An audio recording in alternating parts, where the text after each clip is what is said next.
கர்த்தருடைய பரிசுத்த நாமத்துக்கு மகிமை உண்டாவதாக. இந்த நாளிலும் உங்களுக்கான வேத வார்த்தை, இந்த நாளின் தியானத்துக்கென்று ஏசாயா 41 அதிகாரம் 14வது வசனத்தை வாசிக்க கேட்போம்.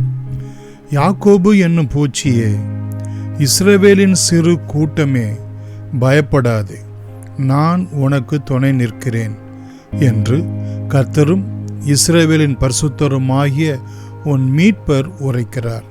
பிரியமானவர்களே, இந்த ஒரு வேத வசனம் இஸ்ரவேல் ஜனங்களுக்கு ஆண்டவர் அருளி செய்த ஒரு வாக்குத்தத்தம்.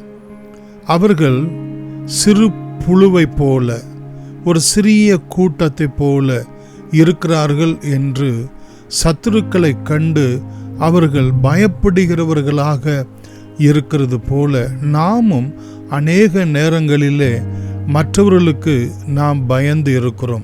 நம்முடைய வேலை ஸ்தலத்தில், நம்முடைய குடும்பத்தில், நம்முடைய இனஜன பந்துக்கள் மத்தியில் நாம் சிறுவர்களாக இருக்கிறோமே, நாம் ஒரு புழுவை போல இருக்கிறோமே, நமக்கு விரோதமாக இப்படிப்பட்டதான காரியங்களை செய்கிறவர்கள் எழும்பி வருகிறார்களே, நான் என்ன செய்யட்டும் என்று சொல்லி கலங்குகிற நம்மை பார்த்து ஆண்டவர் சொல்லுகிறார், பயப்படாதே, நான் உனக்கு துணை நிற்கிறேன் என்று அவர் நமக்கு சொல்லுகிறார். பிரியமானவர்களே, இந்த 41 அதிகாரத்தில் 3 இடத்திலே பார்ப்போம் என்று சொன்னால், பிரியமானவர்களே, வசனம் 10வது வசனத்திலே நீ பயப்படாதே, நான் உன்னுடனே இருக்கிறேன்.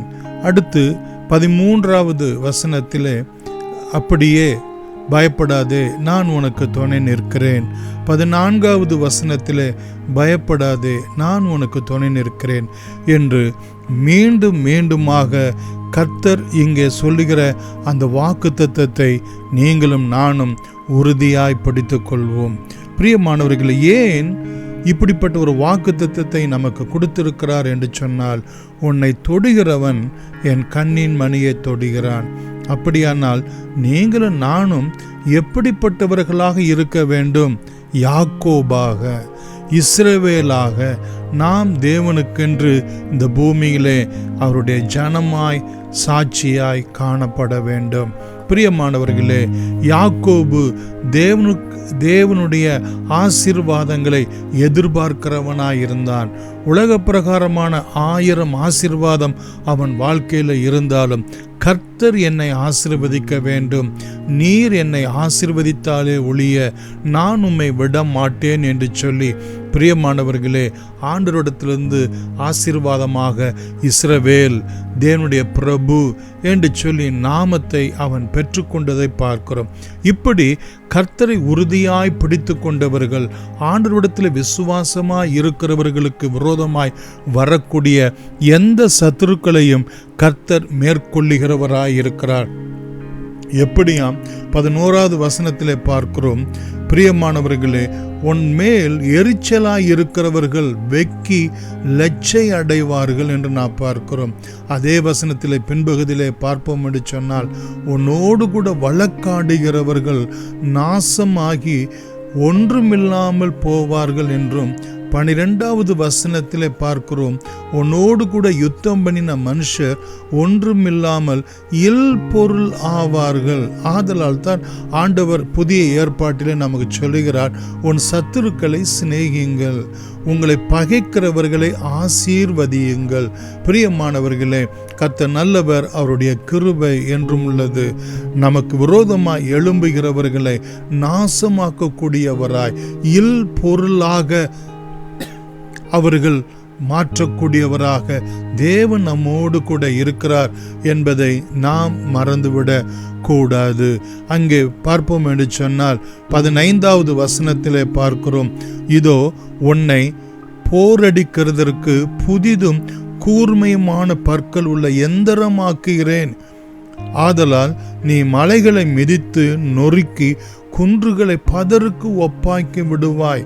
பிரியமானவர்களே, நமக்கு விரோதமாய் வரக்கூடியவர்களை தேவன் நம்மை பலப்படுத்துகிறது நிமித்தமாய், நம்மை புதிதும் கூர்மையுமான எந்திரமாக்குகிறது நிமித்தமாய் நம்முடைய சத்துருக்களை மிதித்து நொறுக்கி அவர்களை பதருக்கு ஒப்பாக்கி விடுகிற ஒரு கிருபையை நமக்கு ஆண்டவர் அருளி செய்திருக்கிறார் என்பதை நாம் அறிய வேண்டும், விசுவாசிக்க வேண்டும், அதை உறுதியாய் பிடித்து கொள்ள வேண்டும்.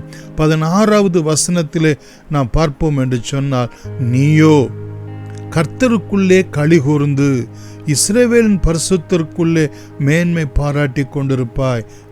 எது நிமித்தமாய்? கர்த்தர் எனக்காக யாவற்றையும் செய்து முடிப்பார், கர்த்தர் எனக்காக யுத்தம் செய்வார். 2 நாளாகமம் புத்தகம் 20ஆம் அதிகாரம் 17-20 இந்த வசனங்களிலே பார்ப்போம் என்று சொன்னால், நீங்கள் சும்மா இருப்பீர்கள், கர்த்தர் உங்களுக்காக யுத்தம் செய்வார் என்று ஒரு தேவ தூதனை அனுப்பி, பிரியமானவர்களே, அங்கே 2 ராஜாக்கள் 19ஆம் அதிகாரம் 35வது வசனத்திலே எசேக்கியாவுடைய நாட்களிலே பார்ப்போம் என்று சொன்னால், 185,000 பேரை ஒரே இரவிலே அசிரியர்களை மேற்கொள்கிறதை நாம் பார்க்கிறோம். பிரியமானவர்களே, எதன் நிமித்தமாய்? ஜெபிக்கிறது நிமித்தமாய். எசேக்கியா தேவ சமூகத்திலே ஜெபித்தான். அதுபோல நாமும் நம்முடைய சத்துருக்களுக்காக நாம் ஜெபிக்க வேண்டும்.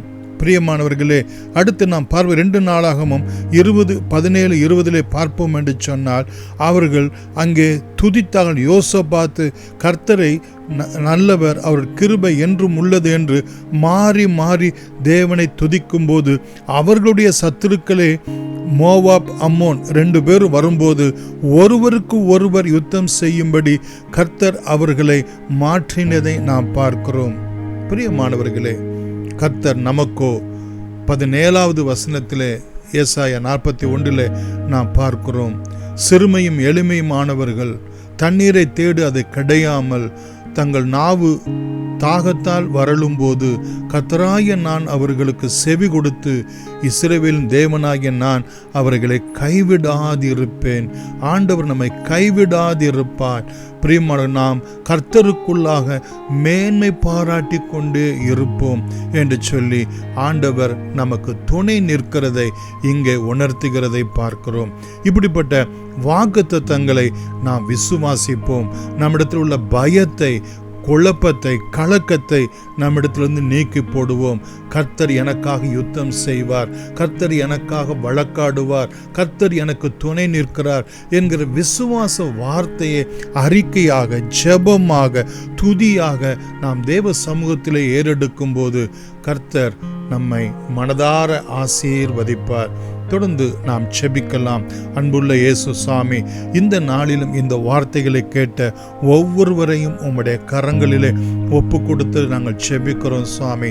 தங்களை ஒரு பூச்சியாக, ஒரு சிறு கூட்டமாக, ஏன் நான் தனியாக இருக்கிறேன் என்று சொல்லி கலங்காதபடிக்கு, பயப்படாதபடிக்கு, திகையாதபடிக்கு கர்த்தருடைய கரத்தை பிடித்து கொண்டு, கர்த்தர் எனக்கு துணை நிற்கிறான், மனுஷன் எனக்கு என்ன செய்வான் என்று விசுவாச வார்த்தைகளை அறிக்கையாக ஏறெடுக்க ஒவ்வொருவருக்கும் கிருபையை தாரும் ஆண்டவரே.